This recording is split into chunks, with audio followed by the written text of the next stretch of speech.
Mwananchi, tabia zako ziko chini, unapenda kulipa hongo na kutumia njia za uongo, una mipango na hata watoto wa kando, haujui hata majina yao.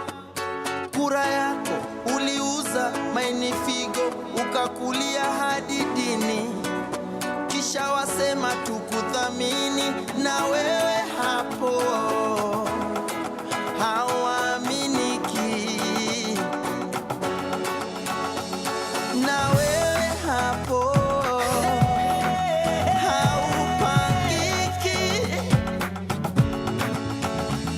Wapi kidero when you need to slap somebody?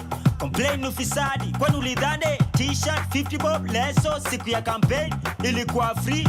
Ni 5 year loan investment utalipa kingia parliament. We are one, amani we are one. Na utumishi kwa wote, utu missing CCTV we were watching. Racial insecurity na job opportunity ni kama mti ya kibiriti. Side moja heavy, usiniambie Kenya kuna umaskini, kwani hizi fat fingers zinaibia nane? Maskando inathreaten our survival. Media define leadership, na sura ukiaka front page na improve readership. Ambia wase wa Twitter wa hashtag hii ama hash reality doesn't make a good TT. Commission of inquiry wanakula commission bila kutupa ukweli, ni kubaya. Baka kukiwa kuzuri unashindwa nini mbaya. Machozi ya perpetrator ineza dilute damu ya victim ilimwagika. After all is said and done, all will be said, nothing will be done.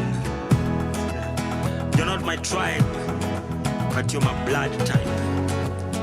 Like it doesn't have to take tragedy to know that. Sheria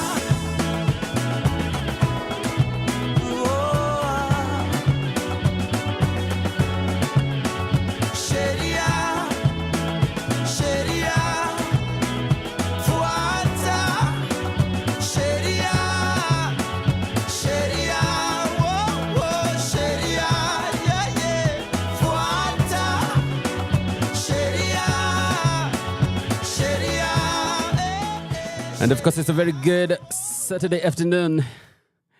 We are having a good time here in the studio. Karibu sana to Sheria Dive here on Pawa Radio. I'm James WaNjeri.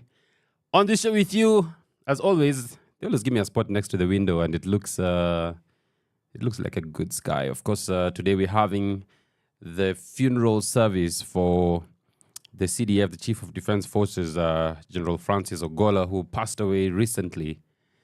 Sad day for Kenya, sad day for the nation, and the death of the other 8 soldiers as well. R.I.P. Rest in peace. Mlale mahali pema peponi. But today, here we are, this Sheria Dive. Today we're talking about horrible bosses. What are your horrible experiences at work? That's what we're going to be dealing with. But of course, this is a radio station, right? So let's get to music. Pawa Radio. Tune in and power up.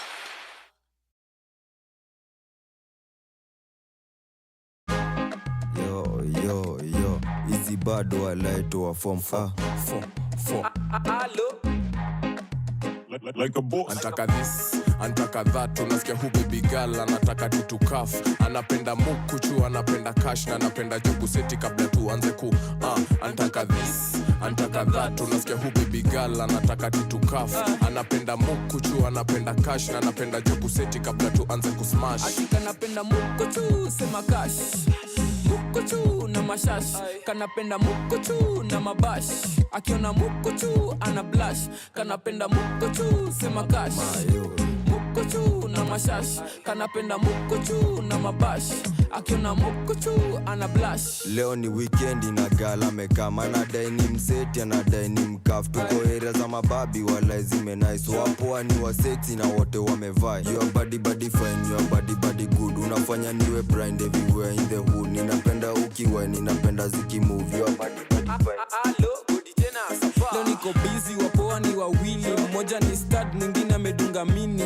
na ni masos wamejipin fiti. Hapa ni trio sam tukisip tuma heni. Ni jizi tu nimekosanisha makapol. Chekio chunga mpoa wako. Ukinicheki buda acha kufambo. Ukujo kuna njeve kanadai kugadol. Antaka this, antaka that. Unasikia hu baby girl anataka tutukaf. Anapenda mukuchu, anapenda cash na anapenda joku seti kabla tuanze ku antaka this, antaka that. Unasikia hu baby girl anataka tutukaf. Anapenda mukuchu, anapenda cash na anapenda joku seti kabla tuanze kusmash. Atika napenda mukuchu, sema cash. Mukuchu na mashash. Kanapenda mukuchu na mabash. Akiona mukuchu ana blush. Kanapenda mukuchu, sema cash. Mukuchu na mashash. Kanapenda mukuchu na mabash.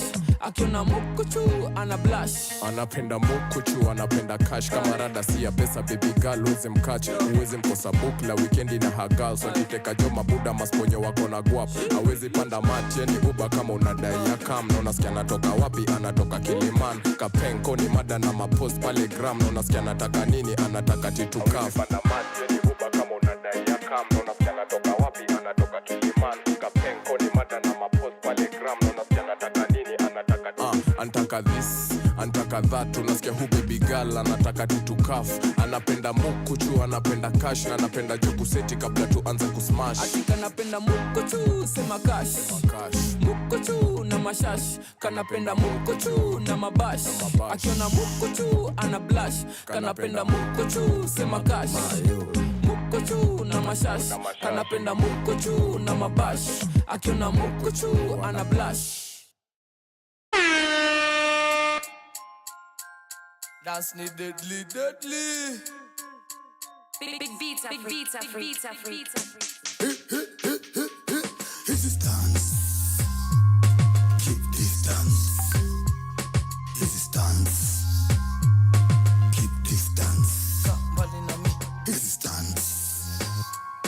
Keep distance. This is dance. Keep distance. Kwano notice he t-shirt me away. He t-shirt me away. He t-shirt me away. He t-shirt me away. He t-shirt me away. He t-shirt me away. He t-shirt me away. He's a cause na decline. Unapenda dick riding. And kibe al-kiba and uteta. Akikuma red cook sublime. Ju reza kukari. Away man kusabai. Ujiro. Yes ya zangu ziku clean. Kau kijuta staka. Hiziro. Touchdown 400 degrees kwa itro. Hizi niza kukuramo. Hizi niza kukurumo. Tulipata na utumo nikadai. Kono unafanya job ligri akasema naishi umo. Eshere, tovi eshere, tovi eshere, tovi eshere. Rakan kaminya, rakan kaminya, rakan kaminya, minya, rakan kaminya, rakan kaminya, rakan kaminya. This is dance. Keep distance. This is dance. Keep distance. This is dance. Keep distance. This is dance. Keep distance.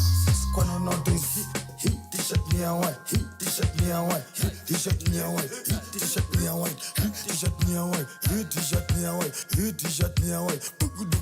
Utapata chenye unataka na utajibu mashtaka. Utajipata kwa baba blanda ukicheza na mshahara. Nimetoka kazi ya Luna nimepata mshahara. Kontra Nicaragua, ami ni kukarangwa. Hakuna plan B hapa, it's just me and my family ya wengine mother.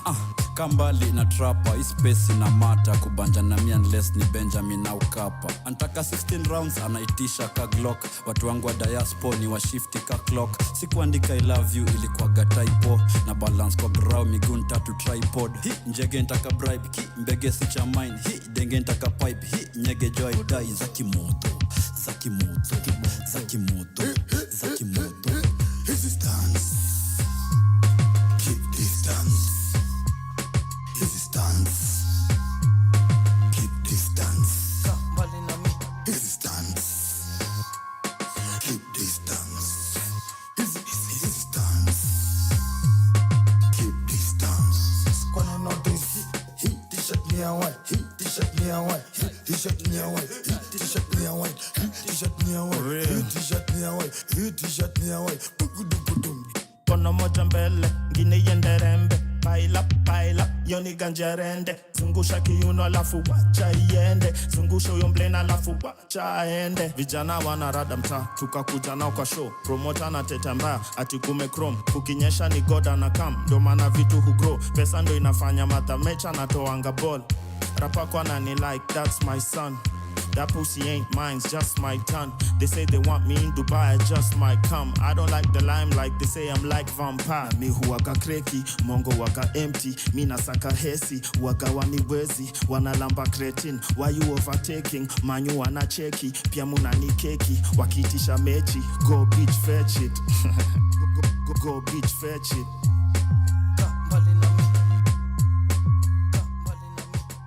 His stance by Cardinali. Where? And before that was Mukuchu by Godi Tanner, spoiler, Suncraft. Fantastic. This is a beautiful, beautiful Saturday. And today we're talking about the workplace. Now, I know the last thing you want to hear on a Saturday is work because you're probably working Monday to Friday, right? But we want to talk about your horrible experiences at work. What are some of the most horrible experiences you've had at work? And, of course, you know, Kenyans, one of the beautiful things about being a Kenyan is that Kenyans are really aware of what the law is. But it's a very, I often find that it's a very top layer understanding, right? That's why we have this show called Sheria Dive, where we actually take a deep dive to try and understand. So today we're going to be talking about how courts have handled horrible bosses. And you'll be so shocked at some of the things that people have actually done in the workplace. You'll be very, very shocked. But, of course, coming in hot today, yesterday, the employment court ruled that the decision by the Teacher Service Commission to hire teachers on internship basis in 2019 was actually illegal, right? Now, this is an interesting judgment because in 2019, the Teacher Service Commission advertised for positions in schools. The people who are applying for those positions, you'd need the qualifications of a teacher, right? However, the job you're being given was an intern. Why do you think this was the case? Because of the salary that you're going to earn. Now, an intern teacher posted to a primary school would get 15,000 shillings per month. And one who went to a secondary school would then earn 20,000 per month.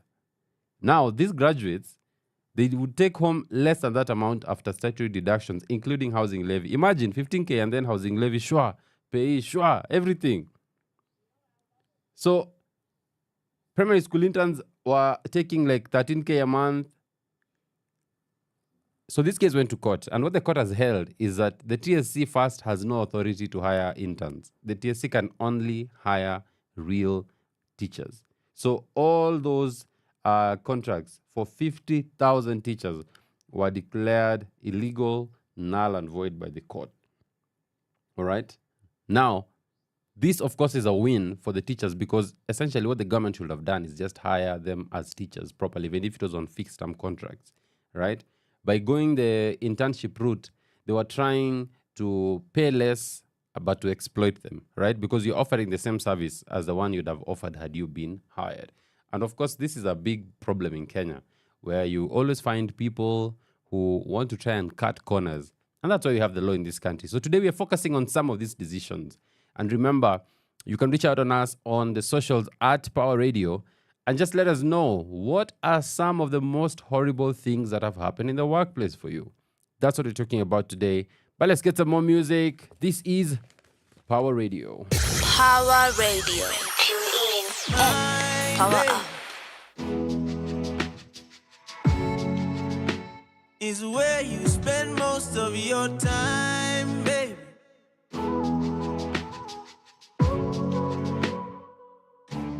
So many signs say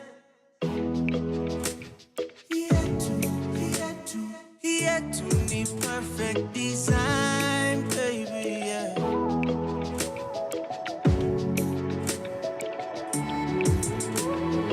Wangu ni wewe, kienda milele ntangoja. Najua kwa wengine takukosa, kubali Mwenyezi tuzeke pamoja, takupenda milele. Like I never loved in my life,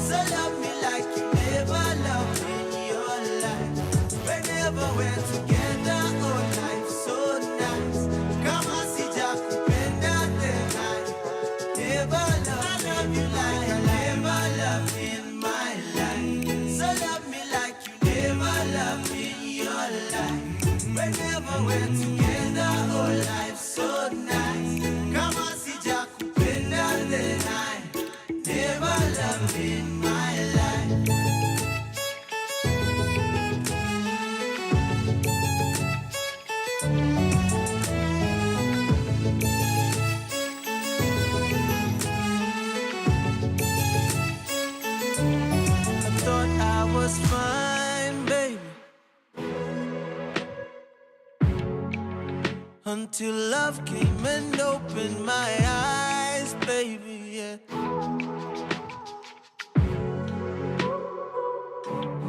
Perfect design, yeah.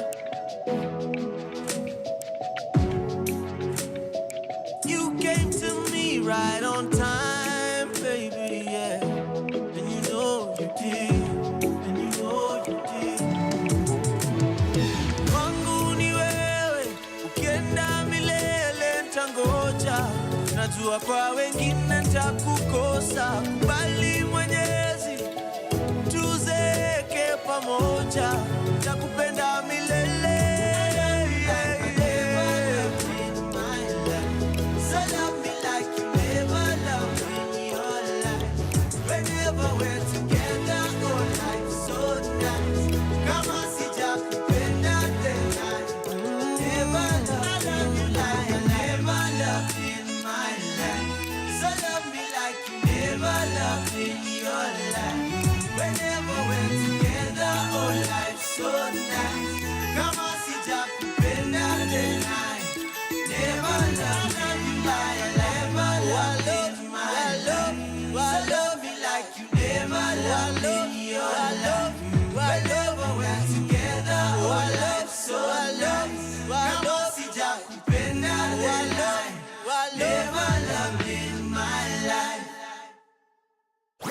Your kind of music, all day, all night, right here on your only station, Pawa Radio.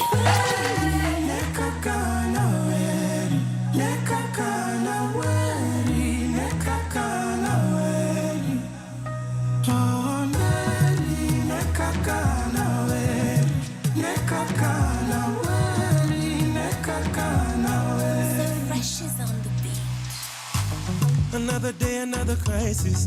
Keyboard warrior still typing. Mini lava siku hizi spendi fighting. Na maheta hawawezi ntoa timing. Na hata wakinita guide, I know my baby will be by me. Na wakiniseti kwa IG, dawa ya watiaji huwanga silence. Niko sherehe mina vibe, na nyimu nani analyze. Who I wonder why, me I'm just tryna catch a wine. We shughulika na your life. Niko sherehe mina vibe, na nyimu nani analyze. Who I wonder why, I'm just tryna catch a wine. We shughulika na your life. Cheki zangu zime nice. Don't you disrespect my lover. Sina number my guy. Tonight I don't want no drama. Sina number my guy. Chaber dongingero anahero gasianda. Sina number my guy. Leo ni party hadi mchana. Sina number my guy. Sherehe na piganga na kikosi. Kwa mfuko pesa haikosi. Mademu wananitanga kiongozi. Vile mimi hutesanga Nairobi. Sele zimeripoti. Chini tuko kwa magoti. Aki wewe usinirekodi. Kesho nipate mmesha niposti. Niko sherehe mina vibe. Na nyimu nani analyze. Who I wonder why, me I'm just tryna catch a wine. We shughulika na your life. Niko sherehe mina vibe. Na nyimu nani analyze. Ooh, I wonder why, I'm just tryna catch a wine. We shughulika na your life. Cheki zangu zime nice. Don't you disrespect my lover. Sina number my guy. Tonight I don't want no drama. Sina number my guy. Chaber dongingero anahero gasianda. Sina number my guy. Leo ni party hadi mchana. Sina number my guy. Sina noma. Sina number my guy. Sina noma. Sina noma my guy. Sina noma my guy. Chaber dongingero anahero gasianda. Sina number my guy.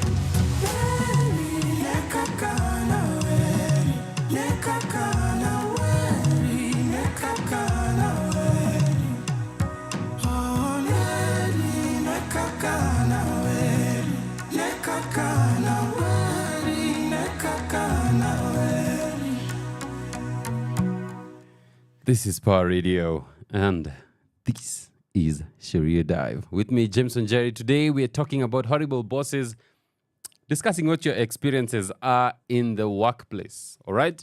I think the other day I saw a video of someone at a construction site. So this guy, I think ni mswa kukoroga manze, ameshikwa kwa dirisha anataka kurushwa. On one side is a Chinese guy and on the other side is a Kenyan guy. All right? And this happens a lot in workspaces. I think a few months ago as well, there was a video where there's this place where employees are told to get down na unashikwa, unanyoroshwa maviboko. You remember how they used to do it in school? You lie down and then you are given some good canes on your bum. That was also happening. And horror stories every single day I heard about some of the things that are happening in our places of work. What does the law say about this? Are you protected in your workspaces? Or are there things that the employer can just do and they'll get away with it, right? That's what we're talking about today. And we want to hear your stories. We want to hear some of the experiences you've had. Of course, some people, I know professionals, especially the lawyers who are listening to this, you've probably worked at a farm where hakuna working hours uko. You work until midnight or something, and the next day you still have to come in at 8. So does the law actually even provide for what are the maximum hours of work? What are the benefits that you should receive? Should you have a contract? All these things. That's what we're talking about today in our show. Of course, now it's 2 p.m. We're here until 3:30. So we are with you on this path, under this journey. Come along. And of course, if you listen to this and you know someone needs to hear this, you could always share that link with them so that we can get them on here. But for now, this first hour, we're just getting some nice music as we set the ground for the show. Let's do this. Your kind of music, all day, all night, right here on your only station, Power Radio. Kipara bila pesa kidonda, cheki dem yako na kutoka, wananitanga Maradona, jumu wakata nikisonga, usipandishe mrembo boda boda, yondo siku ya mwisho utamwona, usiulize kaniligonga, niulize kile niliona. Ai, akema mama sare dry fry, na kupigana bila munda, vidole mbili weka pisa, hizo zingine weka inside. You know I pull up like a G, shorty ameweza, she's a free, hakunanga kitu ya free, nagusa nionekani real. You know they love me for the life, the Illuminati kumbe life, wanasema ni bangi kumbe life, top team in the big propeller, I got big image kwa dara, nena clap, nena clap, nena clap, nena clap, nena clap, nena clap. Maisha fiti na marafiki tunaungua, nasi cheating kama wifi anajua, mziki lipi basi ni vipi, nina ganja shikati kiti ujo uone vile kwa mic inachafua, kikulacho ndo yo hapo inakusumbua, tunajua ni bibi yako kimwanika tunaanua, bidii jasho ndo yo ndingo tanunua, otherwise piga kalesa na ikikumo uneza zua, twende lifestyle kuna wenye na wawasha, last time tulikata kuperform Naivasha, ndani ya 110 na wapita kaza naska, ni kwanga wanted lakini sai wananitaka, sinifania, vile hit song imefanya msupata kekunizalia, swali kubwa najiuliza mini chalia, siwezi sema juni hali ya, na spendi mapicha, kwa bila filter, super woman na feature, bien wanga mziza, kila lebo kila design, na spendi mapicha,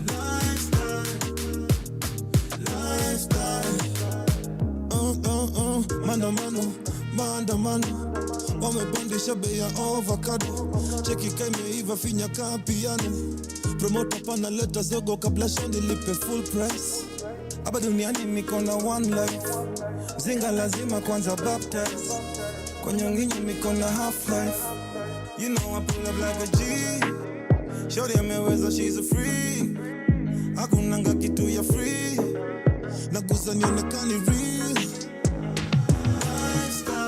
You know they love me for the life, the Illuminati kumbe life, wanasema ni bangi kumbe life, top team in the big propeller, I got big image kwa dara, nina clap, nina clap, nina clap, nina clap, nina clap, nina clap.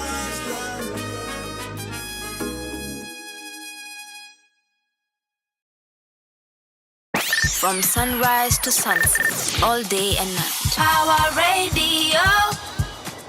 Sevens music.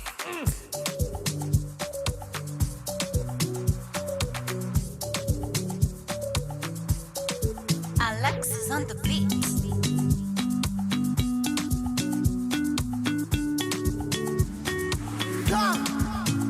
Sikushua kama nakupenda tena, ngoja ninywe pombe nione kama nitakumiss. Sikushua kama nakufeel tena, ngoja ninywe pombe nione kama nitakukiss. Sikushua nawe, sikushua nawe, sikushua nawe.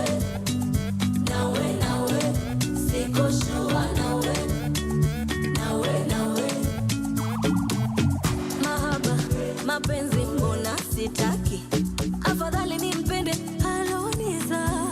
Sina wakuniita chichichi mama na michichichi baba. Chichichi mama na michichichi baba. Chichichi mama na michichichi baba. Chichichi mama na michichichi baba. Sikushua kama nakupenda tena, ngoja ninywe pombe nione kama nitakumiss. Sikushua kama nakufeel tena, ngoja ninywe pombe nione kama nitakukiss. Sikushua nawe, sikushua nawe, sikushua nawe, sikushua nawe. Labda umetuni station na kuzingua, maybe umekuwa na option ya kuchagua, au imeingia fashion, so ijua maana niko kwenye cheni na suasua, nimejaribu kuribu ti bado system inakushigu, shit feelings zako zenyewe ni za kubu, stini kama unavuta sigara steam weko pe, I do my best na kwenda rest, naonekana nimesha fairy test, naona kinoma noma unanichesa, kosa sio kosa unashtakiwa kesi, na mimi bado nakupenda, bado naona tunaweza kwenda, na tunayo nafasi ya kuyajenga, channel yetu imeingia jenga. Sikushua kama nakupenda tena, ngoja ninywe pombe nione kama nitakumiss. Sikushua kama nakufeel tena, ngoja ninywe pombe nione kama nitakukiss. Sikushua nawe, sikushua nawe, sikushua nawe, sikushua nawe. Sikushua kama nakupenda tena, ngoja ninywe pombe nione kama nitakumiss. Sikushua kama nakufeel tena, ngoja ninywe pombe nione kama nitakukiss. Sikushua nawe, sikushua nawe, sikushua nawe, sikushua nawe. Siko sure na wewe. That's not something you want to be told by your significant other, you know? Like, it's just not working, you know? Can the law protect you? Okay, you know, I think one of these days we're just going to be talking about how the law regulates relationships. Because some of you, whatever you're in, you need to understand what the law says about that. But today we're talking about work and horrible bosses. Now, there's this thing called employee disciplinary action. Now, some employers have taken that to mean you actually physically discipline an employee. So you can imagine the shock. There are some places where employees wanalalishwa chini wanapigwa manyahunyu. For those listeners who don't know what a nyahunyu is, it's a whip, you know? Imagine being told in your office to lie down so that a whip can be applied on your backside, you know, or physical violence for something you've done. Or in some places you find employers or supervisors even get verbally abusive. Is this what the law actually contemplates when it talks about employee disciplinary action? No, it's not. Today, we're talking about horrible bosses. And if any of these things is happening to you in the places where you're working, there's actually recourse for you. There's something you can do under the law, and you can go and just ask the law to protect your rights. Okay? So, starting right up, imagine you are leaving your work, right? And as you're heading out, the guards are like, hey, later your bag to angalie, wanafanya search. Then they discover, Allah, this guy is carrying maybe a printer or something, from the office. So what do? They call the bosses and say, we've got someone who's leaving. Yeah, it's 5. They're leaving, but I think part of the things they're leaving with are company material. Okay? So what do the bosses advise? Because the guards are there, they're like, what do we do? The bosses say, weka yeye kwa choo na mfungie huko ndani. This is a story of a guy who was actually held inside a toilet for more than 12 hours. Actually, it was about 14, 15 hours. Overnight, he was locked inside the toilet. His hands were tied. He was not given any food or water for the entire duration of his stay, and which was an illegal detention. This happened in Kenya, and not very, very long ago. So, what did the court say about that? And does that amount to a violation of human rights? Today, as we talk about horrible bosses, we're saying, how do bosses respond, or how should bosses respond when dealing with disciplinary issues in the workplace? Okay? Now, the case I'm talking about today is a case that was recently decided by the employment court here in Kenya. And this was the case of Juma versus Hans Kenya Limited that was published on 22nd February 2024 by Justice B.O.M. Manani. Now, according to Juma, his case was that he was employed as a cleaner on a 3-month fixed contract on 5th February 20, at the time, 5th February, right?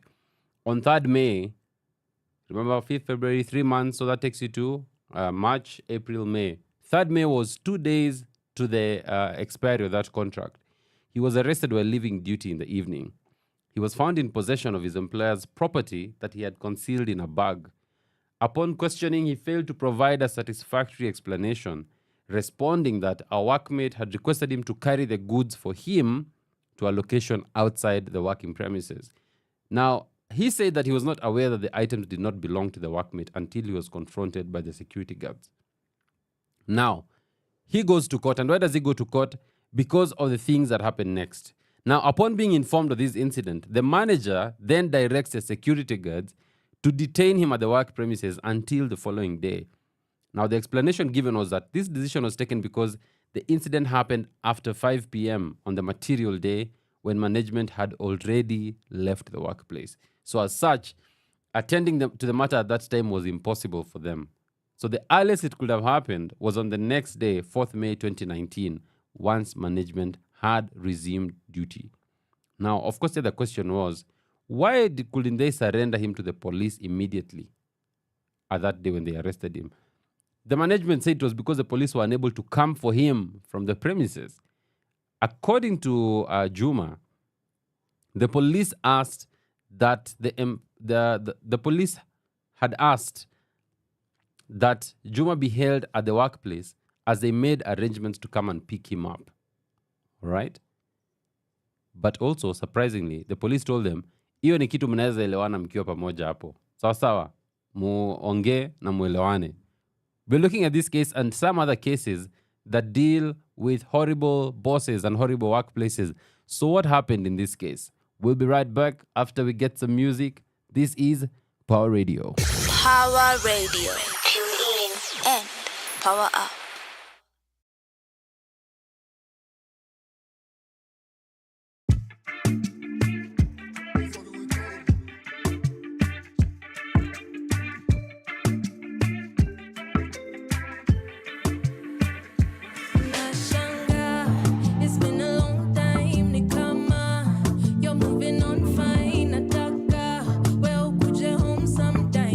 Some wine, and if it's fine after, I'll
From sunrise to sunset, all day and night. Power Radio.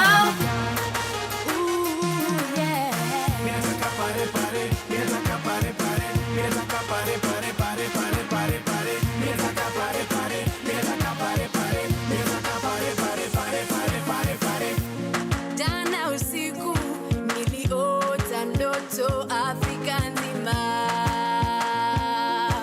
uliwaka moto. Jana usiku niliota ndoto Afrika nzima uliwaka moto. Jua ilinyesha, mvua nayo ikawaka. Manabii walitafsiri siku hii na sio siri. Unajipenda, mikono juu kama umemea. Sahau shida kama umesota, leo tupige makelele, kona tukimba.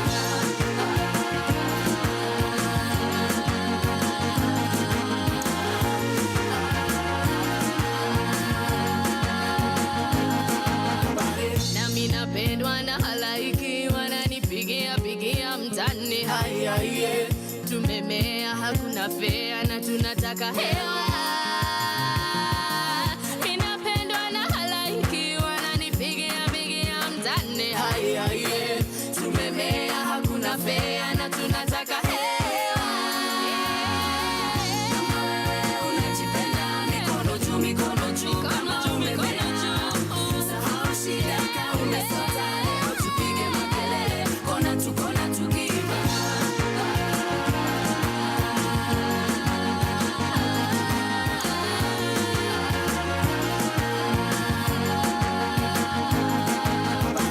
Kama wewe unajipenda, mikono juu kama umemea.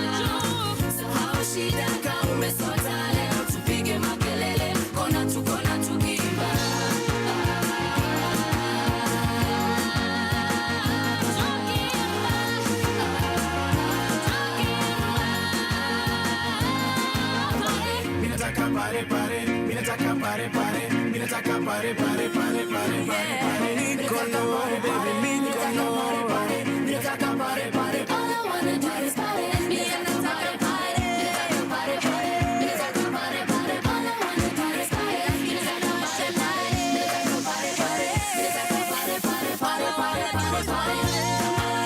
Unajipenda, mikono juu kama umemea.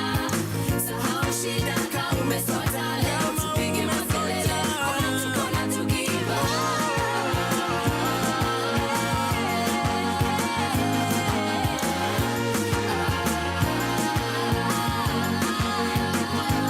Kama wewe unajipenda, mikono juu kama umemea. Sahau shida kama umesota, leo tupige makelele, kona tukimba.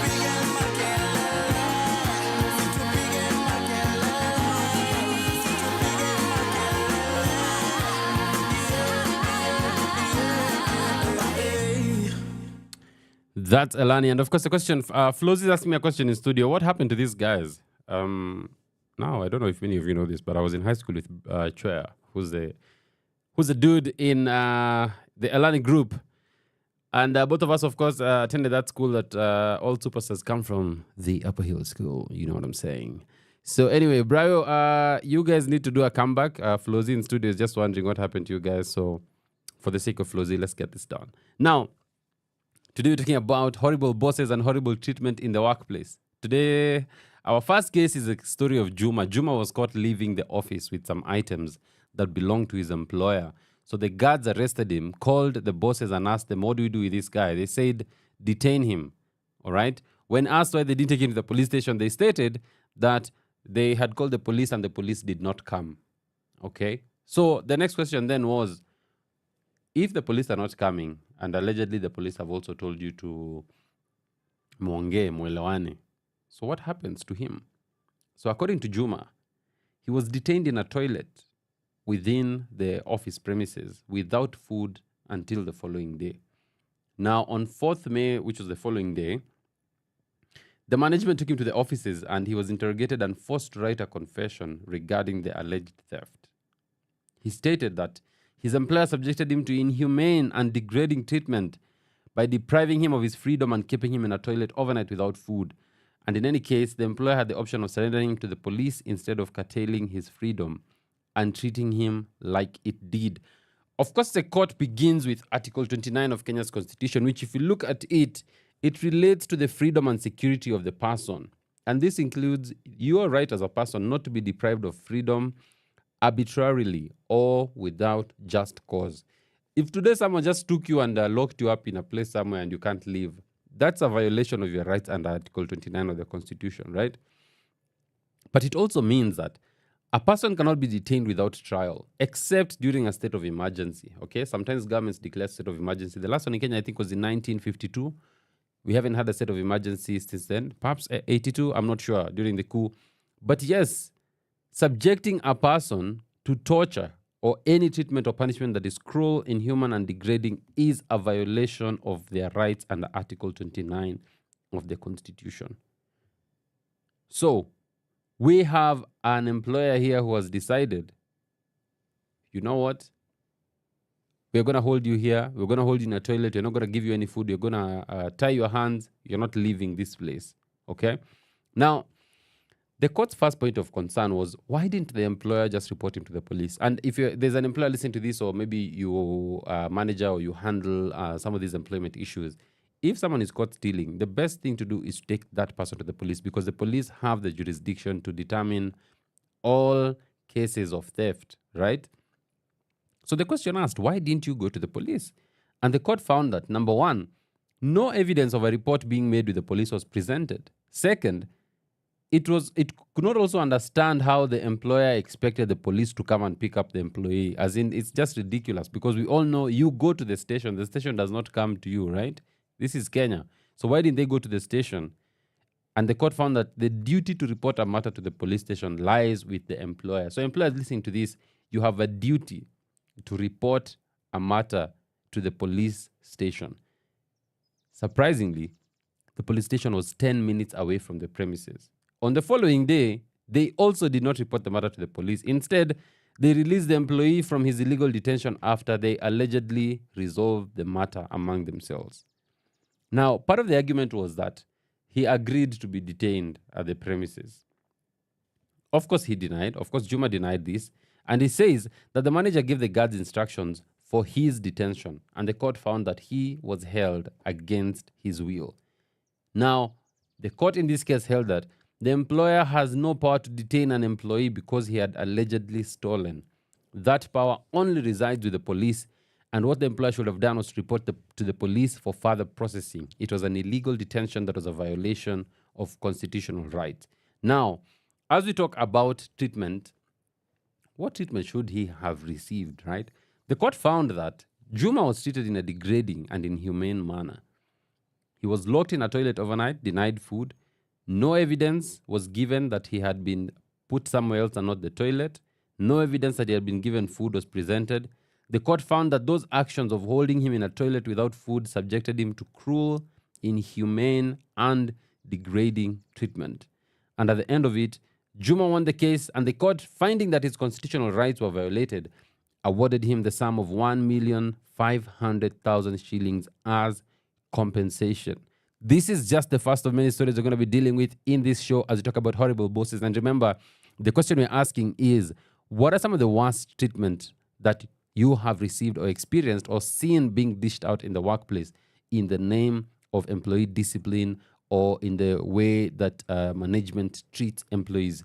The law actually has protections for you as an employee, and that's what we're talking about today. But let's get some music as we continue with this show. The time now is 2:28. Power Radio. Tune in and power up.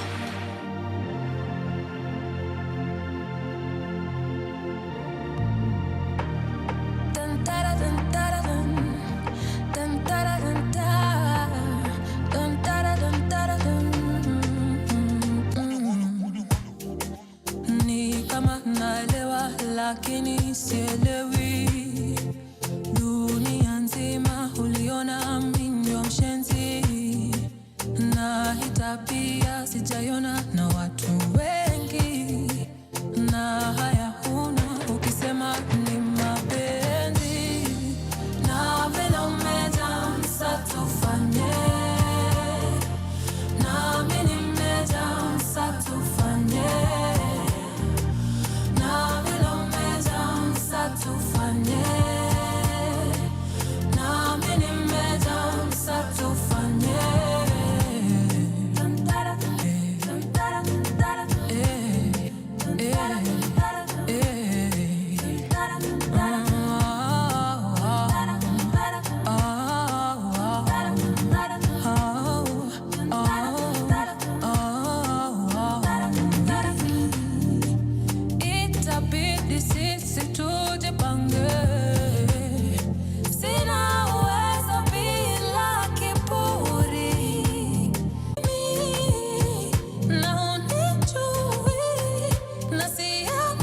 cause that help us find our way. And when it gets dark and you cannot feel my faith, pick up the guitar and sing a song again. Medmanyo kwe Timgi machunyi dwaro Away from misery we had to pay for it dearly. And when it gets dark and you cannot feel my faith, pick up your guitar. And judges have made decisions about them. Now, in our next case, we are dealing with something you probably never thought you'd be dealing with in the work. Then an appeal was filed at the Court of Appeal as Civil Appeal number 64 of 2020. That information probably means that's what happened in this case. Ouma is one of the people culpable for this, right? As a result, he was arrested and detained at the police station overnight. The following day, he was released from custody but was dismissed by his employer. So he then went and sought legal assistance. And upon the intervention of his legal team, the employer then makes an offer to him to return to his work. However, he declined the offer and instead opted to be paid his terminal dues. Now, ladies and gentlemen, witchcraft? Really? Witchcraft? Really? In the workplace, as a way of solving employment issues. So let's just lay the groundwork for this. Number one, you need to know that the use of witchcraft in Kenya is a criminal offense. We actually recognize witchcraft in Kenya, okay? Witchcraft and its uses is a criminal offense in Kenya. Under Section 7 of the Witchcraft Act, we actually have a Witchcraft Act. It says, any person who employs or solicits any other person to name or indicate by use of any non-natural means any person as a perpetrator of any alleged crime or other act complained of shall be guilty of an offense in the form of a fine, but it can also get you up to 5 years in prison. Use of witchcraft. Actions of the employer in getting a witch doctor to investigate the loss of items must vindicate a cause of justice. In those circumstances, we agree that the employer intended to derive some benefit from its action by resorting to wizardry. Okay? Wizardry. In this case, this is what the court says, there is no doubt that the employee was subjected to the indignity of undergoing rituals in the hands of a witch doctor. The employer's action was not only criminal, but it was also demeaning and contrary to Article 28 of the Constitution. In the circumstances, we find no reason to set aside the award of the employment court. Now we're going to be talking about what Article 28 says, because the court here says that taking this guy through a witch doctor and subjecting him to that, it violated his rights under Article 28. I know this is a lot of law. So why don't you get some music as we just let that marinate. Wacha hiyo marinate kwanza kidogo. And then we come back and I'll tell you in this witch doctor or witchcraft case, how much did the court award our brother Mr. Ouma? Let's go. Power Radio. Tune in and power up.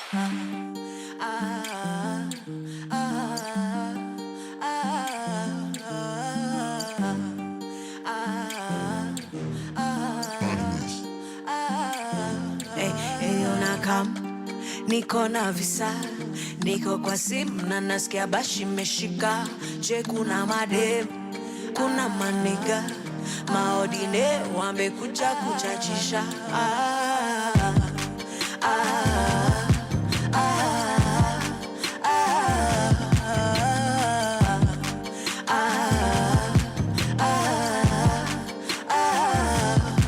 Ninajificha, sitaki picha kubabae, sitaki vita. Nashikisha na mavela mabichwa, na tukishikwa jo mabel Mona Lisa. Tutoke BND, twende BNB, niko DND, usijam. I will be RB, I will be RB. Me had a Mihadarati zishaanza kunidanganya hadi najishuku sana. Zimelipu zimenichanganya napenda vitu si ufanya vile inafaa.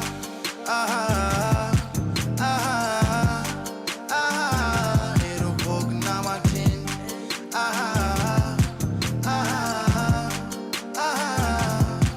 Eyo naka.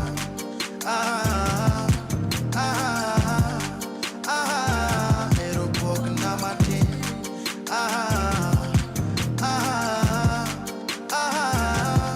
Abiro kikomando. Kiritala jumi niko na mado. Wenye vipindi na musonge kando. Esima tu sama poso chopo. Chololo, chololo. Nobody can party like we do. Omoke girumba ko kwarawe blues.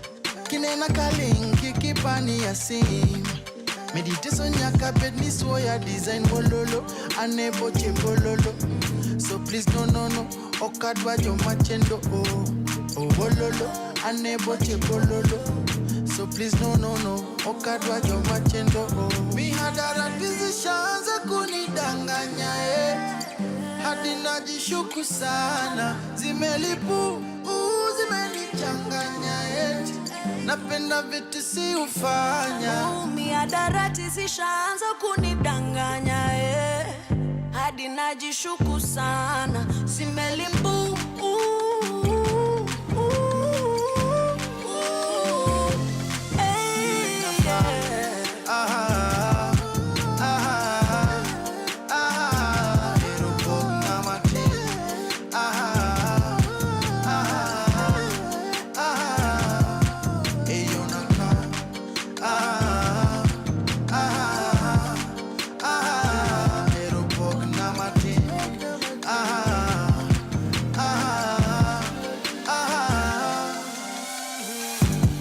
Maximus Ognamatin hey and na Hodong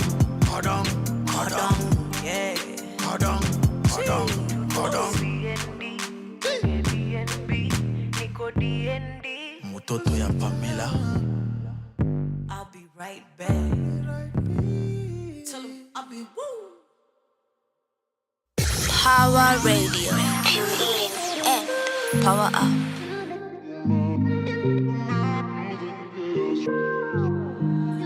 I'm elevated. I'm elevated. Now the night is ending. I need you in my bed. It's been raining heavy. I ain't got nobody. Leona Bandwana feelings. I cannot help myself. Yego weka kwenye noku yitasemaka. Mwami weka kwenye noku laga yo waka. Sete yo baby jiteka munze zezeka. Zese bakanga kwetona tukaka. Baby we muka. Yenze nabagere kagwe kabaka. La la la la la.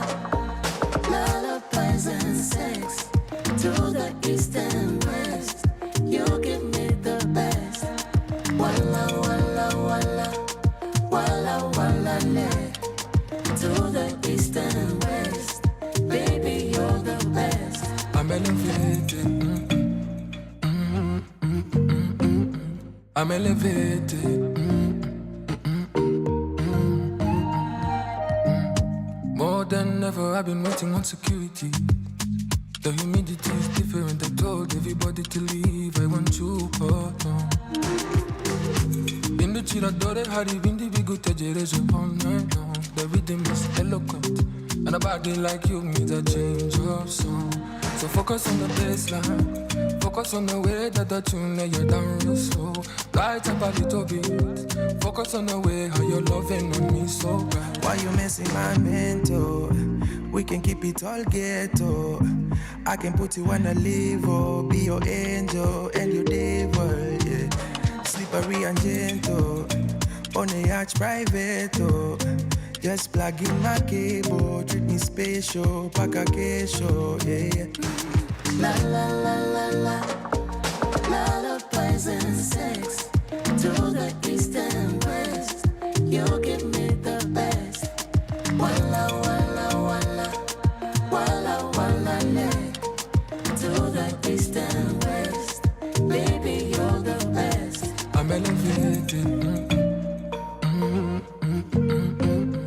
I'm elevated.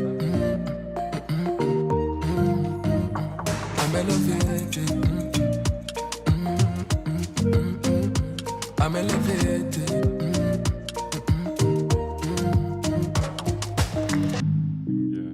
Yeah. This is Sheria Dive, where we talk the law, and I'm your host, James WaNjeri. Thank you for those of us who are tuning in. I'm seeing all the questions and comments coming in. Asante sana. Remember, you can reach out on us on the socials at Pawa Radio, and we're going to be answering those questions. We've just been speaking about a case where some employees were accused of stealing, and what does the employer do in their wisdom or lack of it? They brought in a witch doctor who subjected people to a test or some activities with their paraphernalia, and they were able to say, this is the person who stole. Now, the court says that subjecting someone to such a thing offends their rights under Article 28 of the Constitution. Article 28 says this: every person has inherent dignity and the right to have that dignity respected and protected. Dignity is inherent, right? No one can actually treat you in a way that violates your right to dignity. And because of this, the court found that they could not then interfere with the decision of the lower court. So, in this case of Ouma, he was asking not only for the court to issue him with damages, right, for unfair termination, but he was also asking the court, you need to give me some punitive damages. Sometimes when you go to court, you can ask for punitive damages. Now, a punitive damage is referred to, this is an amount you ask the court to give you, because you tell the court, hey, bana, huyu mtu venye me behave, like it's just so bad. It's so bad and it's so nasty that you actually need to punish them more. They need more punishment. They need to be punished harder. And the court actually agreed with him in this case, and it refused to set aside the decision of the lower court, which found in his favor, and he was awarded the sum of 450,000 shillings as punitive damages for what had been done against him. Remember, this was a guy who was earning 16,000 a month. So, yes, there you have it. So, we started by talking about being locked up in the toilet, right? That also offends your rights to dignity. And now we're talking about use of witchcraft right there in the working place. What are your stories? We're talking about horrible bosses and horrible workplaces. What are some of the things that you've experienced at your places of work that you just like to share with us as we look at all these things? Remember, simply because you're employed does not mean that your rights end. And does not mean also that in the workplace you can be treated the way the supervisor or the employer wants, right? You still have rights that need to be protected. You still have rights that need to be considered. And you still have rights that the court will very, very easily run to uphold when they've been violated. Now, it's important to note that employment matters have what we call a limitation period, okay? If you have an employment case against your employer, you have to bring it within 3 years of the termination of that employment, okay? So it means if you are, for instance, if you are terminated in 2019, it's 2024, right? You can't come and say you want to take the matter to court because 3 years have passed. So it means now we are in April, right? So to be able to access the court means at least you're terminated at most 3 years ago. But anything that has happened maybe 2021, 22, 23, then you are safe and you can actually bring that matter to court. So if you've been the subject or if you've been the victim of an unfair termination or you've been the victim of a treatment in your place of work that was not good treatment, then you're able to go to court and take your matter, and the court is actually able to uphold that. One of the good things that the judiciary has done under the Chief Justice now is we are getting more and more judges being appointed. So on average, you're finding that matters are being resolved within a year, 2 years, ikienda sana. So you can imagine you can take the matter to court and within a year, you actually get your judgment and you move forward with that. Now, next, we're going to be talking about the freedom of worship, okay? What happens when your employer requires you to come to work on the day that you actually are supposed to go to your place of worship or to church? And how does the court address that? That's what we're going to be talking about next. But remember, we are looking out for your views and your comments. What are some of the things you've experienced in your places of work? What are some of the horrible treatments you've experienced? And is there any of you that is finding, some... Hizi story unasikia unasema, yeah. I know that. I've actually been through that. I've seen that, or I've dealt with that. Remember, we're here. So just come, let us know that story. And we're here to promote the rule of law in Kenya and to give you knowledge that helps you even as you are in these spaces of work. All right? Safi kabisa. Let's get some music. Your kind of music, all day, all night, right here on your only station, Power Radio.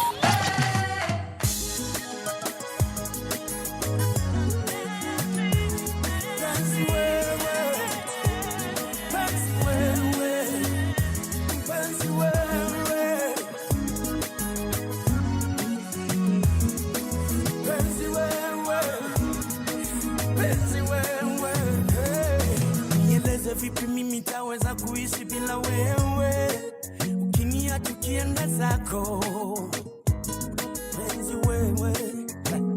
Kama ni ukweli yale nasikia kwa majirani, ya kwamba utakuja kwenda zako, uliniahidi tutakuwa tukijadiliana, kama swali yangeleta utata. Kwa nini chini unanificha yanayokusinya, lakini unayosema kwa majirani? Kwa nini kando unanificha yanayokuudhi, lakini unayoteta kwa marafiki? Ukiniacha nitalia, ukiangaza kwanza baki naumia. Kama ungelijua uoganilao kukupoteza, ndio nasema baby, nakuomba please baki na mimi. Nasema penzi, nakuomba baki, tujaribu tena, tunayo nafasi ya kuanza tena, tunayo nafasi ya kujikosoa, haturudi nyuma kamwe.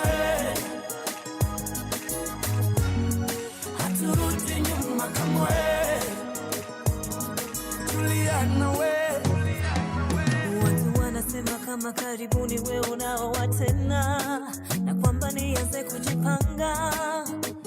Si ukweli, nimekataa. Ni tahadhari kubwa kwangu na unanitisha, sijue nimekosea wapi. Uliniahidi kama kila jambo lote la nyumbani ni muhimu kuliweka wazi. Nikukishenge uguma buligi umbabaza, kandi zikungukunda nanje nakukunda yo. Nikukifundo kumune umujenya, ukicha matwe ngukunda. Ukiniacha nitalia, ukiendeza kutabaki naumia. Kama ungelijua uogani nao kukupoteza, ndio nasema baby, penzi wangu. Sema penzi, nakuomba baki, tujaribu tena, tunayo nafasi ya kuanza tena. Tunayo nafasi ya kujikosoa, haturudi nyuma kamwe. Haturudi nyuma kamwe. Haturudi nyuma kamwe. Baby, nakuomba please baki na mimi. Baby please, nakuomba baki, tujaribu tena, tunayo nafasi kuanza tena. Tunayo nafasi ya kujikosoa, haturudi nyuma kamwe. Haturudi nyuma kamwe. Haturudi nyuma, tasonga mbele, tasonga mbele. Tunayo nafasi, tasonga mbele, haturudi nyuma, haturudi nyuma. Baby, haturudi nyuma kamwe.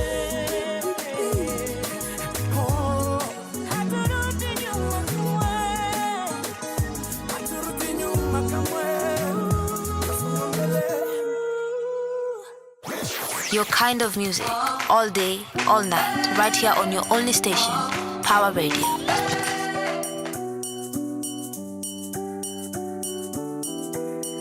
Imeweza na kakienda basi enda na imeweza na ukibebwa basi bebwa nayo kitu safi and chain chain mali safi and chain chain kitu safi and chain chain mali safi and chain chain wamlambes kauli manisha kwa champes nimewacha kuwa siri ndio maana na bachain na machingri na squeeze hata ukikam na sansesi shikiki na daily niko busy na big fish wa jiji macheku sainiwa dikalamu ziandiki mawenki bao kuzibeba ni tizi na kaka ni sa empty hakuna kasisi baadaye niko rienya ma drinks na ma yanks banaye niko things dona nikibleki ten sai siko right so itabidi nime left chupori venye ziko brother nikaza imeweza na kakienda basi enda na imeweza na ukibebwa basi bebwa nayo kitu safi and chain chain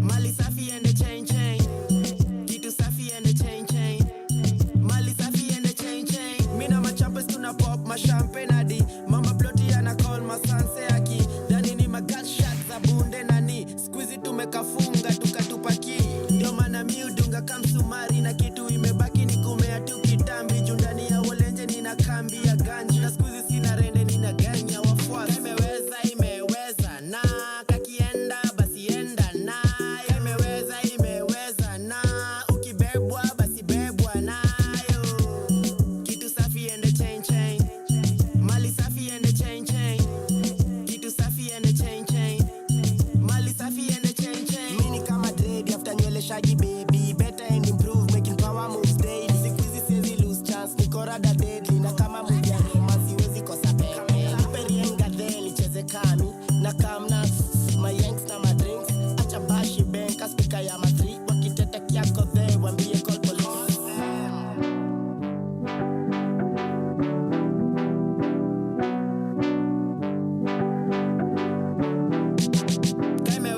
imeweza na kakienda basi enda na imeweza na ukibebwa basi bebwa nayo kitu safi and chain chain mali safi and chain chain kitu safi and chain chain mali safi and chain chain From sunrise to sunset, all day and night. Power Radio.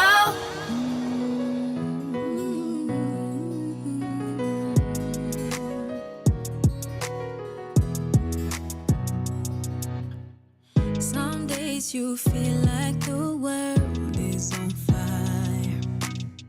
Some days you feel like you're swimming and flying. Some days you wake up and you don't feel like you wanna chase what you don't see. But some days you feel like you're floating up high. So how about you try this time? Lifting up your head and sing out.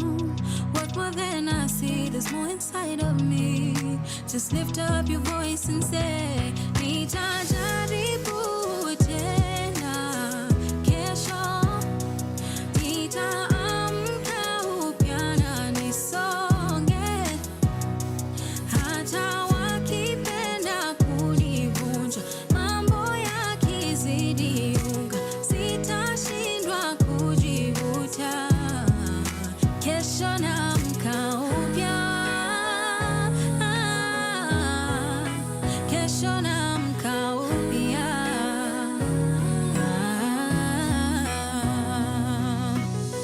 Some days I know that you think of surviving, but you sleep and wake up and don't feel like fighting. But there's space in your soul to keep wanting more, to desire to soar. But some days you know that their words, they mean nothing. So how about you try this time? Lifting up your head and say, what more than I see, there's more inside of me. Just lift up your voice and say, nitajaribu tena kesho, nitaamka upya na nisonge,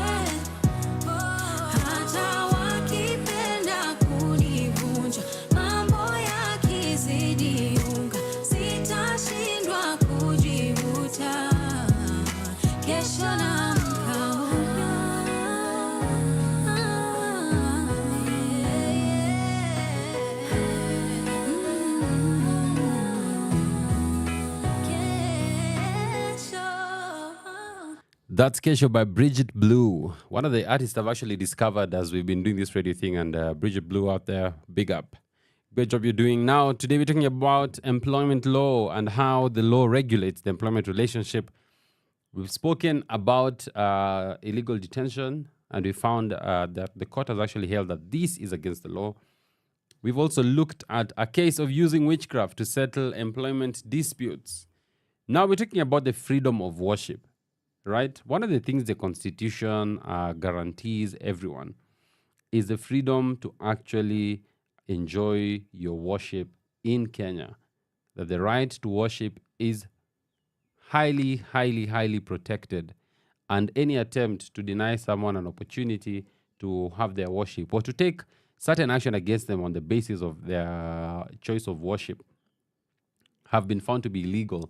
And courts have actually been very, very hard on people who take actions, negative actions against people just on the basis of their worship. Now, in the case of Scolin versus HealthLink Matcare Limited, the employee was terminated on grounds of gross misconduct, and the reason was that she failed to attend a budget approval meeting that had been scheduled for the 24th of February 2018, which was a Saturday, contrary to the employer's express instruction to attend. Now, according to Scolin, she said that she was employed in 2010 as an internal auditor, and she rose through the ranks to the position of hospital manager, a position that she held at the point of losing her job.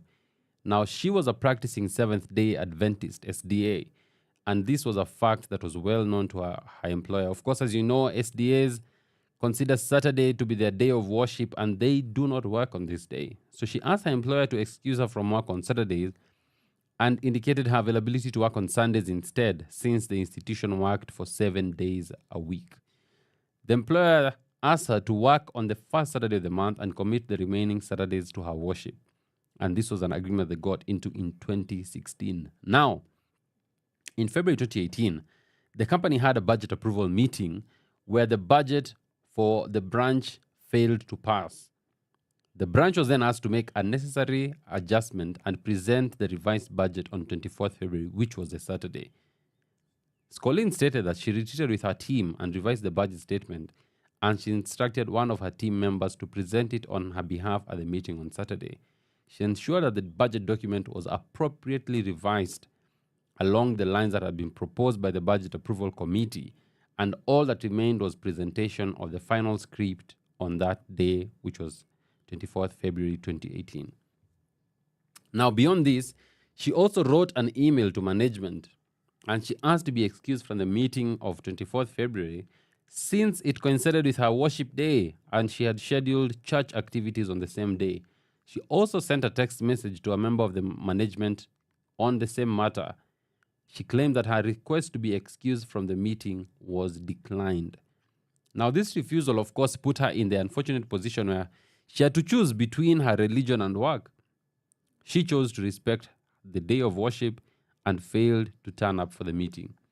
She was then terminated on account of gross misconduct for failing to attend the budget meeting. So, of course, the question that was before the court was, should she have been terminated? Was that proper reason? Remember, when the court is dealing with cases of employee termination, the first question always is, was there a valid reason to terminate this person? And number two, was the proper process followed in their termination?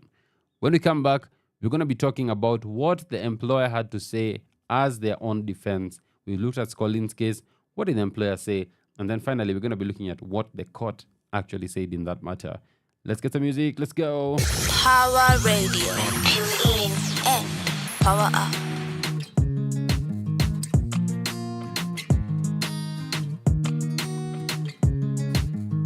You say you like Ologomba. Baby, turn around and pull up to me bumper. Your skin smooth like Jojoba. Ati wanafanya nini? Wanaogopa.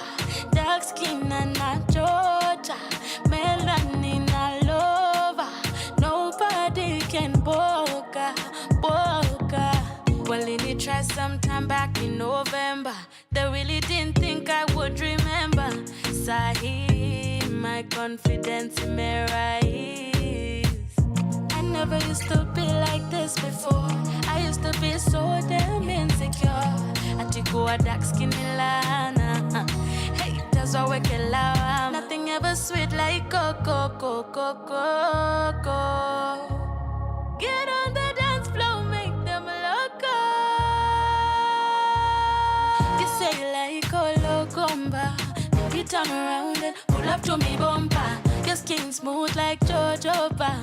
Ati wanafanya nini, wanaogopa.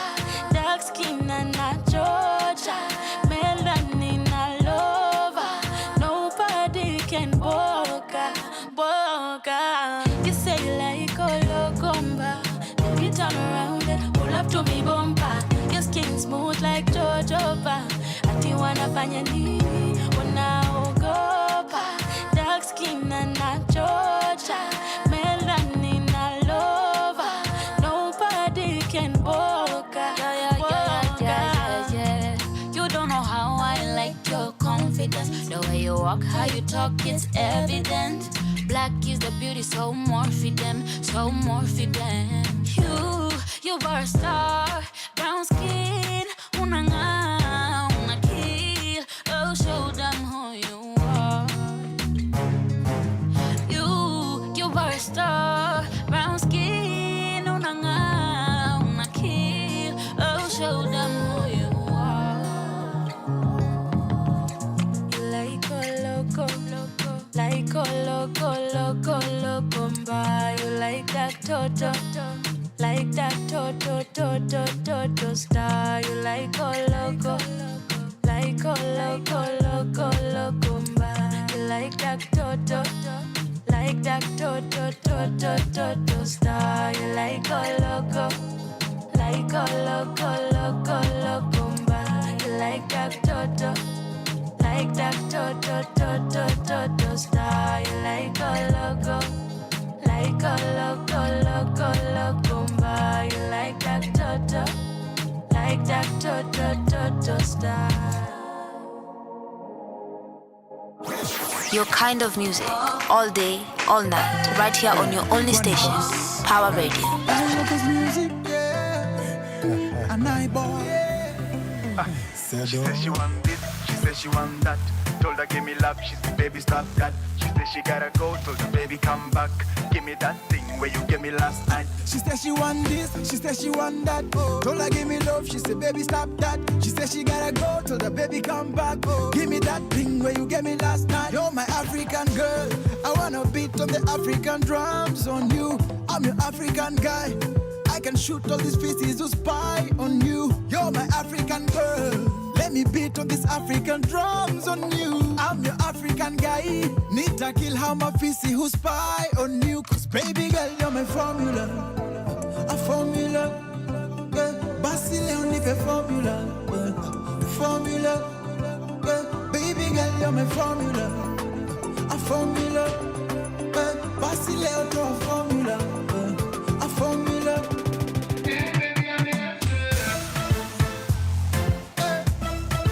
Baby, me the answer. Ooh, yeah. Baby, I'm the answer. Hey. Oh, baby, me the answer. Ooh, yeah.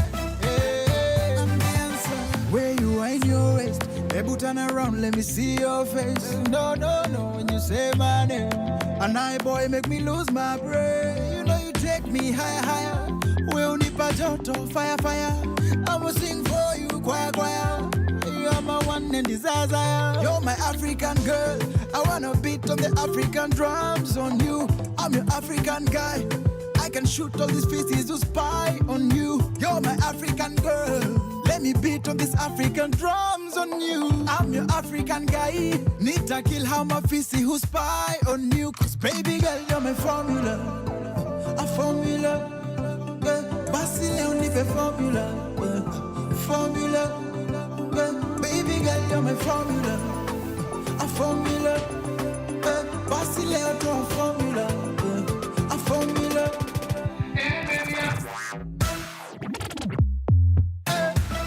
Oh baby, me the answer. Ooh yeah, baby I'm the answer. Oh baby, me the answer.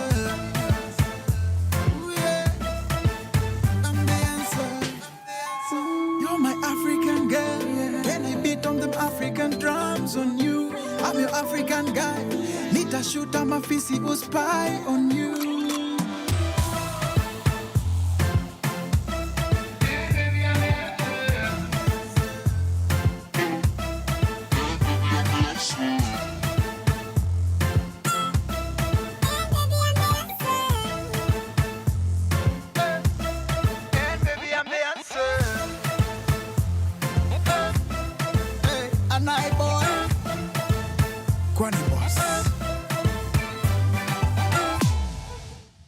From sunrise to sunset, all day and night. Power Radio.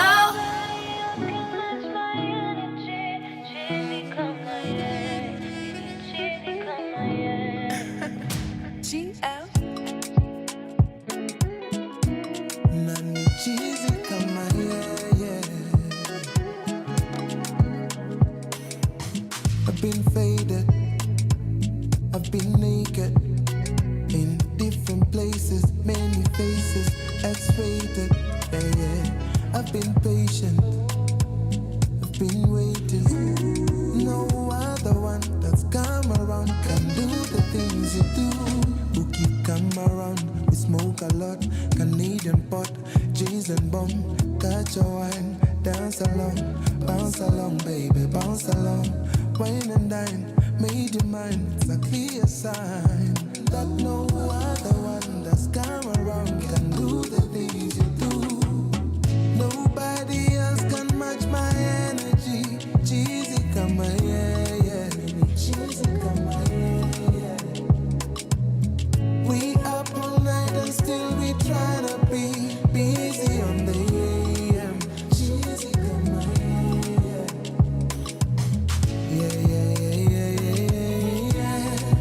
Cheesy come my yeah. Cheesy come my yeah. Oh yeah. Cheesy come my yeah. Cheesy come my yeah. I've been faded, serenaded, celebrated. Ooh, very patient. See, I'm not so complicated. Ooh, kakwama on my mind. Your toes are juicy, align. Moyo kapiga sign, kisha underline. Only free because you let me be. That's the love I want for me. Long time was so baridi. Can't deny the chemistry. Ukakwama on my mind. Tuka alive. Tuka bigger sign. Nobody else can match my energy. Cheesy come my yeah. Cheesy come my yeah. We up all night and still we tryna be busy on the AM. Cheesy come my yeah.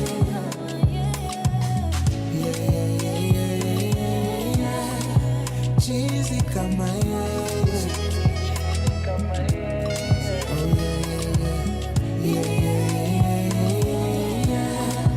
Cheesy come my yeah.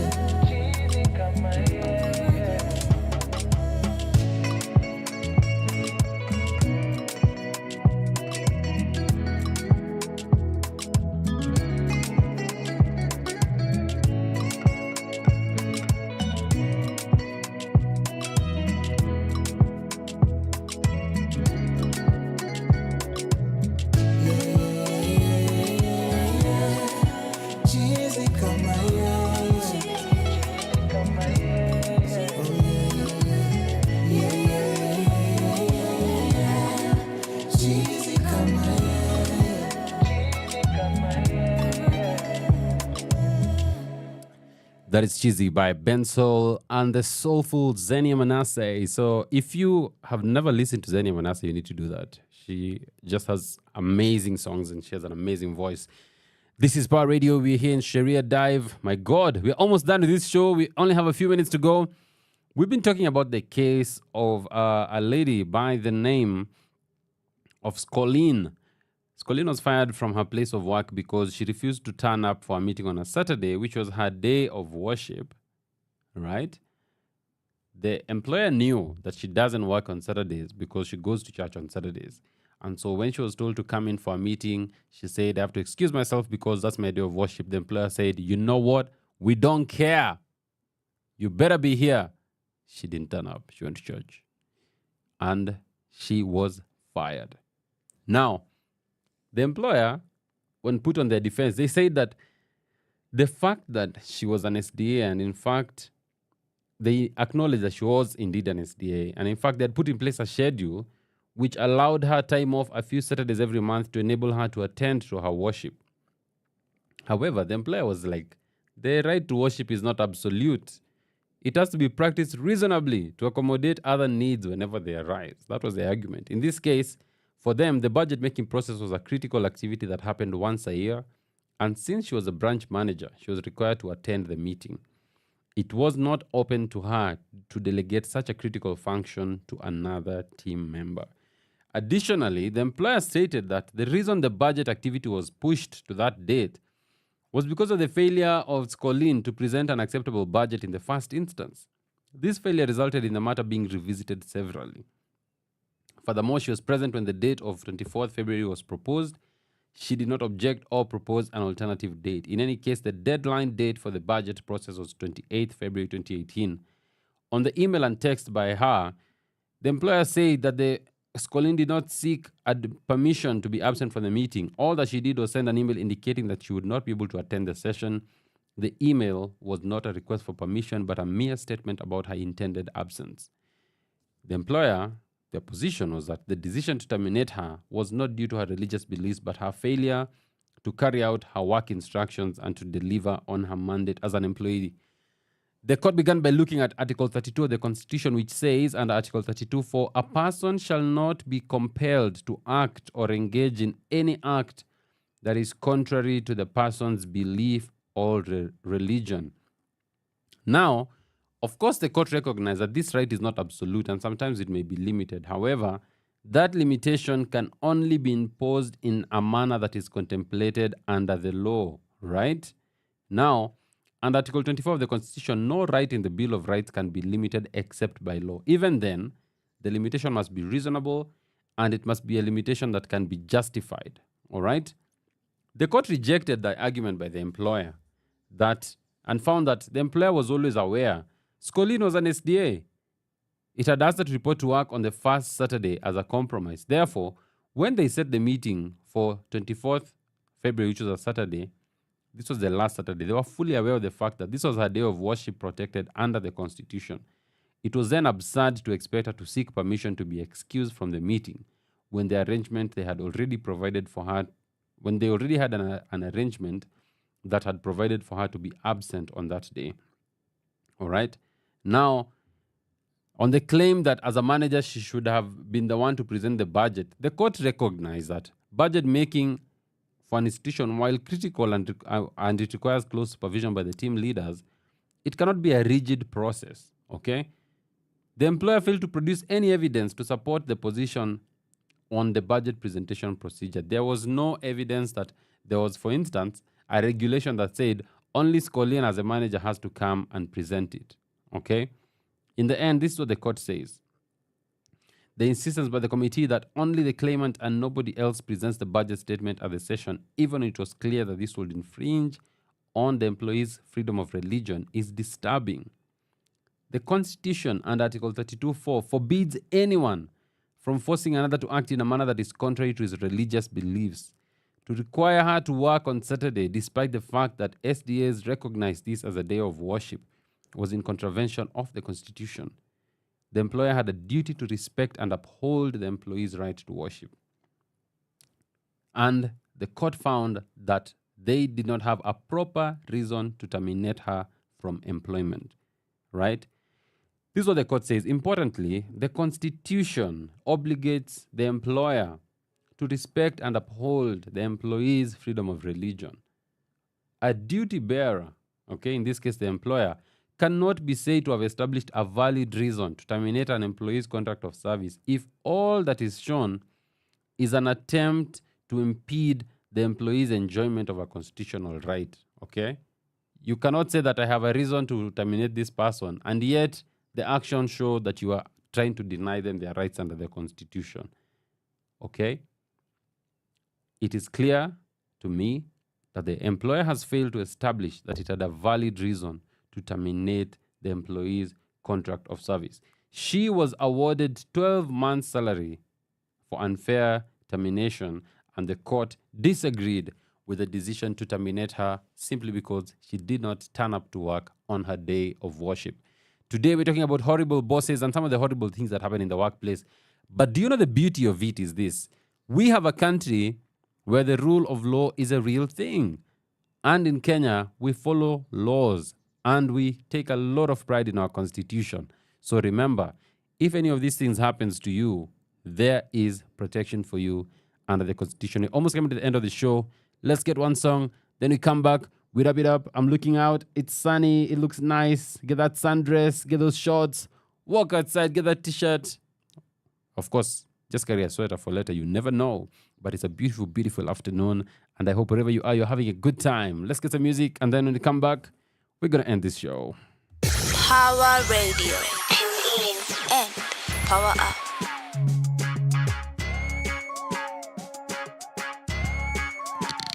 Leo sina ganji soki leo na kibembeleza kama mtoto. ID Ferrari zimebaki kwa mbosho. Wezi jua niko nunge nikipost photo. Tunawasha kiwash nikatuko-loto. Kodo moto inachoma koleta chesa. Niko kwa dance floor zimeshika nikicheza. Vile napewa macho kakipofu na mamande. Mule mbaba pale nitamupandisha pressure. Oops, under the influence. Mix sheng na kizungu ni too fluent. Kolabo ya Kapenga na Lumumba. Tuko mwiki kwa loko after party korunda. Under the influence. Mix sheng na kizungu ni too fluent. Kolabo ya Kapenga na Lumumba. Tuko mwiki kwa loko after party korunda. Wanajua shinchila ndo kabisa. Vile mina tisha. Simu zina ring kila siku tuko busy. Na shingo zina blink. Naishi dream ya shina kiwa young na mindo tuna dim. Usiulize kai gari na space. Kuna drink kuna haribu kieka chesa. To Mercedes from Kalesa. Utatesa. Haina pressure. Ikwe mwaka kushika mita USD. Ikwe mali unafikiria niko ya ukweli. Na rap vitu naona kwa vision ndo ujue mi. Nanzanga kanishona mwisho KJZ. Na kuomba permission si kwa free. Na wako na mission kwa kaa mimi. Na ndo manata hizo vitisho zao sisiki. Wanovwana kuna ingine kaa hii. Oops, under the influence. Mix sheng na kizungu ni too fluent. Kolabo ya Kapenga na Lumumba. Tuko mwiki kwa loko after party korunda. Under the influence. Mix sheng na kizungu ni too fluent. Kolabo ya Kapenga na Lumumba. Tuko mwiki kwa loko after party korunda. Nganya mpya kwa root iko na AC ndani. Donda mali safi yanaka freshi kiplani. Ketchup kwa macho tunaficha na miwani. Kuna maziwa na maji utanipata maskani. Chinchila na mife miwan killer. Mjusi kafiri ni shadow kwa Godzilla. Makreti ziletwe na tukunywa tubebe. Matamblo usilete tunakunywa kwa pembe. Fantastic. Thank you very much for being on this show with me. It's been just great having you for these 2 hours. Of course, we've come to the end of the show. All good things must come to an end, unfortunately. So I hope you're learning a lot about this. And remember, if you have any questions, you can always just reach out to us on the socials at Power Radio. But from me and Flozy here in the studio is just to wish you a beautiful, beautiful weekend. Be safe out there. And remember what I said, if you're arrested today, utalala ndani ya demande. So please do not get arrested. From us here at Power Radio, thank you for listening to us and for always taking your time to tune in. We're always looking to just serve you better. So if you have any questions, if you have any ideas on how we can do this better, please feel free to reach out to us on the socials at Power Radio. Have a good afternoon. Have a great weekend. God bless you. Let's go. Power Radio. Tune in and power up.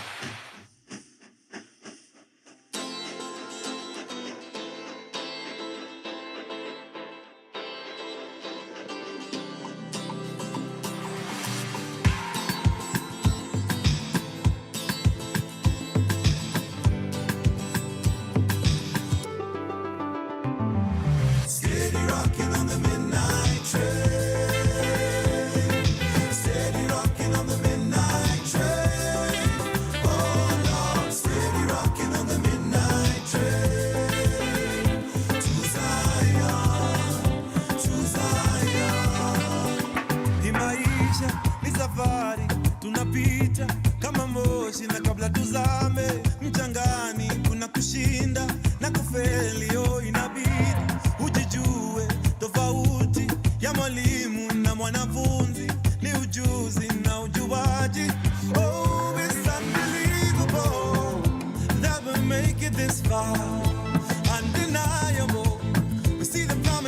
from afar, and it's so beautiful.